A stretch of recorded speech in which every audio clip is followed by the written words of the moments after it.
Welcome back. গত লেসনে আমরা physical endurance এবং স্ট্যামিনা বিল্ড করার টেকনিক শিখেছি। তুমি এখন দীর্ঘ সময় ধরে টাইপ করার জন্য প্রস্তুত। কিন্তু প্রশ্ন হলো, তুমি যে ইমপ্রুভ করছো সেটা মাপবে কিভাবে? টাইপিং স্কিল মাপার কথা বললেই আমাদের মাথায় প্রথম যে মেট্রিকটা আসে তা হলো WPM বা ওয়ার্ডস পার মিনিট। WPM অবশ্যই একটা দরকারি মেট্রিক, কিন্তু এটা পুরো গল্পের মাত্র একটা অংশ। শুধু WPM এর পেছনে ছোটাটা তোমাকে একজন ভালো টাইপিস্ট বানাবে না। আজ আমরা শিখব কিভাবে WPM এর বাইরে গিয়ে আরও দুটি ক্রুশাল মেট্রিক অ্যাকুরেসি এবং কনসিস্টেন্সি দিয়ে নিজের স্কিলকে সঠিকভাবে ইভালুয়েট করা যায়। প্রথমে আসি অ্যাকুরেসির কথায়।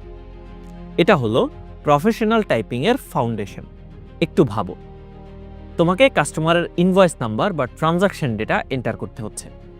তোমার WPM হয়তো 100, কিন্তু তুমি যদি 10টা নম্বরের মধ্যে একটা ভুল করো, তোমার অ্যাকুরেসি হলো 90%।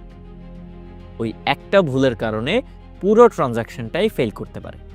ভুল টাইপ করে আবার ব্যাকস্পেস চেপে সেটাকে ঠিক করতে যে সময়টা নষ্ট হয়, সেটা তোমার হাই WPM এর সব অ্যাডভান্টেজ নষ্ট করে দেয়। তাই তোমার প্রথম লক্ষ্য হওয়া উচিত 95% বা তার বেশি অ্যাকুরেসি মেনটেন করা। স্পিড ন্যাচারালি এর পরেই আসবে। আমাদের দ্বিতীয় মেট্রিক হলো কনসিস্টেন্সি। এটা রিদমের সাথে ক্লোজলি রিলেটেড।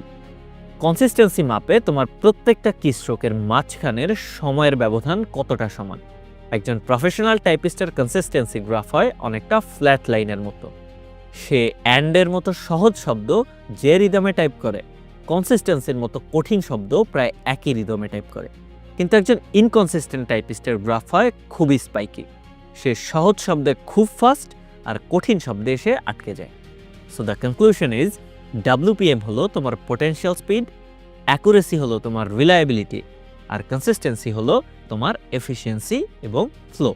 এই তিনটা মেট্রিক একসাথে তোমাকে তোমার স্কিলের একটা কমপ্লিট পিকচার দেবে। এখন প্রশ্ন হলো, এই মেট্রিকগুলো ট্র্যাক করার জন্য সেরা প্ল্যাটফর্ম কোনগুলো? আমাদের পরের ভিডিওতে আমরা টপ অনলাইন টাইপিং টিউটর্স এবং প্র্যাকটিস প্ল্যাটফর্মগুলো নিয়ে একটা ডিটেইলড গাইড দেব। দেখা হবে সেখানে।